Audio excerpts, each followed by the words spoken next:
শীতকাল মানেই মেলা। এবছর প্রথমবারের মতো কেষ্টপুর প্রগতি সংঘ আয়োজন করেছে আহারে প্রগতি নামক একটি খাদ্য মেলায়। এই খাদ্য মেলায় রয়েছে নানান রকমের খাবারের পসরা।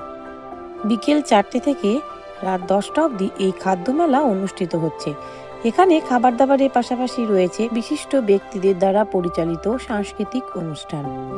কৃষ্ণনগরের পান্থতীর্থের সরভাজা থেকে শুরু করে নবদ্বীপের দই, ঘি, তাছাড়া রয়েছে করিমসের দোকান, এছাড়াও আরও অনেক ধরনের খাবার পেয়ে যাবেন এই মেলায়। পিঠে পুলিরও আয়োজন রয়েছে এই খাদ্য মেলায়। ক্ষীরের পাটিসাপটা, দুধ পুলি, চুষির পায়েস, তার সাথে রয়েছে chicken cutlet, fish finger, fish diamond, chicken pakora, আরও অনেক কিছু। 3 থেকে 5ই জানুয়ারি এই মেলা চলছে কেষ্টপুর প্রগতি সংঘের প্রাঙ্গণে।